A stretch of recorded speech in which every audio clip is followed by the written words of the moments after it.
Howdy folks, and welcome back to Home with the Gnome. Today I have eggs, bagels, and in particular bacon that's rapidly approaching its use-by date. What can I do with bagels, eggs and bacon? It's not hard, is it? I'm going to be doing breakfast bagels, but I'm going to be doing them in 3 different ways. First, the bacon, which obviously you can pan fry, but it would take way too long to pan fry this amount of bacon, so I'm going to be grilling it, which is also healthier because it gets rid of most of the fat. And there we go. That's actually not even all of the bacon, that's just all that I could fit onto the grill. So we're going to whack the next load of bacon in there, and while that's grilling, that will give us time to prep the bagels and start working on the eggs. 5 breakfast bagels, all of which must be eaten today, otherwise I have to throw them out. Sliced in half, covered in cream cheese, and our initial load of bacon is enough for 4 of them. So there's going to be plenty of excess bacon when that second load comes out of the grill, and isn't that a shame? Our first bagel is going to be our control bagel. This is going to be the most simple way of doing a bacon and egg breakfast bagel. It's just the bacon and a fried egg. This is the simplest and fastest way of making bacon and egg bagels. The bacon takes about 5 minutes under the grill, the egg takes a minute or less, depending on how you do it. And we're done. You know how this works by now. It's time to call in our Portuguese judge. So, basic breakfast bagel, just fried egg, bacon. The only concession to fanciness is that I've spread the bagels with cream cheese. Alright. And this is as basic a bacon and egg breakfast bagel as it gets. Alright, let me try. Looks really good.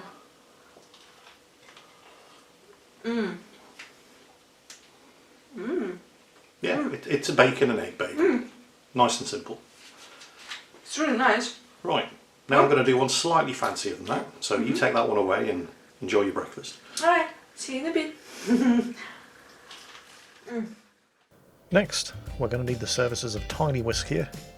Slightly more complicated, marginally longer cooking time. We're going to be making an omelette. This is going to use 2 eggs, so it's a bit more efficient in getting rid of the eggs if you have eggs that need to be gotten rid of. Give them a good whisk. I like to add some cheese directly to the egg whisk when I'm making my omelette, so some nice strong sharp West Country cheddar. I'm going to grate some of that straight in, whisk it in, mix it up with the eggs, and once that's nice and combined, straight into the same hot frying pan that we used for the fried egg earlier. As soon as that egg and cheese mix starts to show signs of beginning to firm up, just use a spatula to move the mixture around, exposing that hot pan surface to fresh egg mix and giving that a chance to share in the heat. You do this to ensure that you at least try to get an evenly cooked omelette. No matter how much you move the mixture around though, at some point you're going to have to flip it. Well, you don't have to flip it. When it's at this stage, you can just take it out and stick it under the grill for a few minutes. Unfortunately, or fortunately, depending on your point of view, my grill right now is still full of bacon, so we're flipping it. Didn't do a particularly good job of flipping it, but hey, it's close enough. Now all you have to do is get that cheesy omelette on top of the bacon and cream cheese bagel that we prepared earlier, and call in the services of our Portuguese judge for round 2.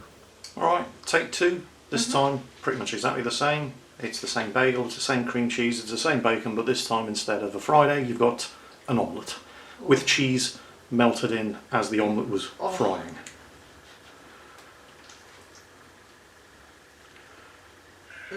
Which do you prefer? Better than just the basic fried egg? I mean, there's nothing wrong with bacon and fried eggs. Bacon and fried eggs are great, but the omelette with the cheese melted in is better. This really hits the spot. It's just as simple to make, pretty much, I think. It's just as quick to make. But there's more flavors there. Yeah. It's simple but more flavors. And by the way, I absolutely love that you kind of crisp the bacon a little bit. Oh yeah. Oh, so good. Proper English bacon. Right. Get ready for round 3. Hell yeah. Best day ever.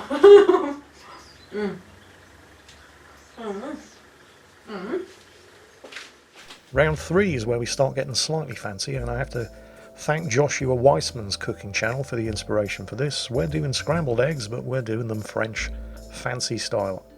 So 1 pan of boiling water brought down to a simmer. One mixing bowl, just big enough to sit in the top of the pan, with the bottom just in contact with that boiling water. And because we are doing this French style, that means we're going to need a metric arse ton of butter. About that much. This time we're going to be mixing up 4 eggs. And for that, we are once again going to require the services of binging with Babish's tiny whisk. Do not, I repeat, do not be tempted to call upon the services of even tinier whisk. Even tinier whisk's powers must be reserved only for the gravest of emergencies. For this job, tiny whisk will have to do. Since this is French, it's both the fanciest and the longest, but the tastiest way of doing your eggs, at least in my opinion. Your mileage may vary. Once your butter's good and melted, go ahead and introduce the egg whisk into the pan.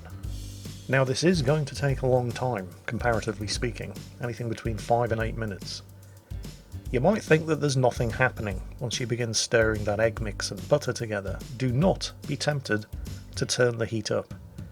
You want that water in the pan underneath the mixing bowl to be simmering, not boiling. This is a gradual introduction of heat into the process. And since it's not quite French enough yet, I should probably add some parsley into the mix. Vitally important that you remember to continue stirring or whisking continuously.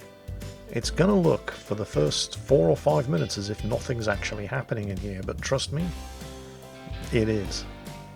And it'll start to happen very quickly, too quickly, if you don't keep moving that mixture around. 3 minutes into the cooking process, I stop just for a couple of seconds to add a small amount of grated West Country sharp cheddar.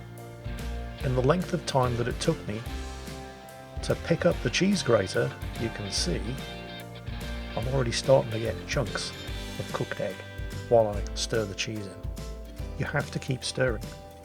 As it happens, I wouldn't recommend adding cheese directly into the mix while it's cooking. Save the cheese for afterwards, grate it on over the top. Because the addition of cheese into this recipe during the cooking process is going to create some oil as the oil separates from the cheese as it melts into the egg mixture. Now that's fine when you're making a cheese omelette because the omelette's frying in oil anyway. It's not so good if you're doing French scrambled eggs like this.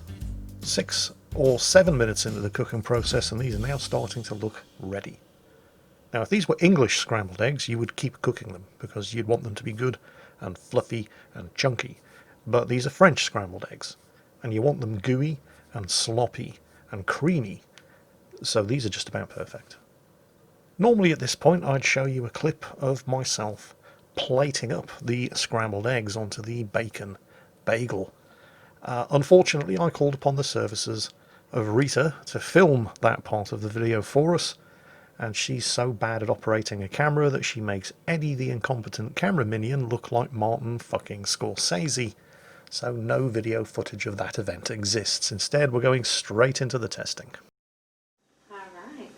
Right then, round 3. So what we have this time is scrambled eggs but cooked French style with a shit ton of butter. The one thing that I did differently was I added cheese in to the eggs as they were very, very slowly cooking. Okay. Which isn't something that you normally do because the risk is that the oil separates from the cheese and you end up with oily eggs. And it was a close run thing. Normally you take some cheese shavings and just put it on top of the egg. But you probably want to try that while it's still hot. There's some parsley in there as well. Yeah, I can definitely see the butter.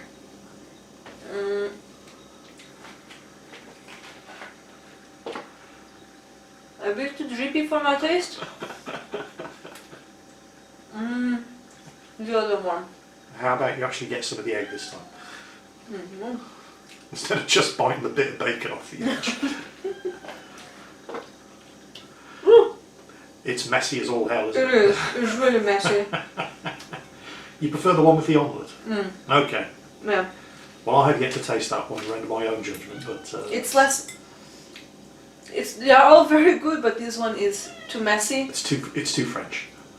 Too Turkish. Too Turkish. It's still good, but yeah. But you prefer the omelette with the bacon? Yeah, because the omelette actually allows it to stay in the bread a little bit better without it escaping. This probably needs to be served with a fork. Yeah, I was picking it up with my hands like a savage. Let me try the egg.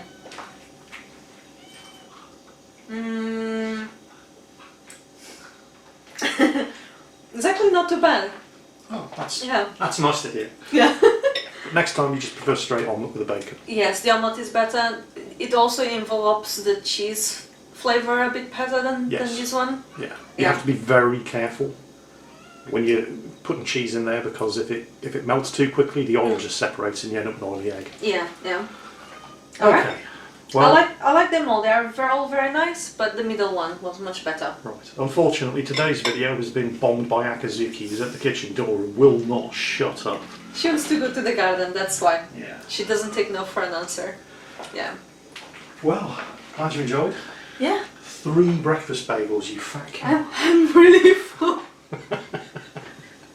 I need to wash my hands though. This one was a bit too messy. Okay. Thank you so much. No problem. Anyway, there you go. 3 breakfast bagels, bacon and egg, 3 different ways. Take care, folks. Addendum.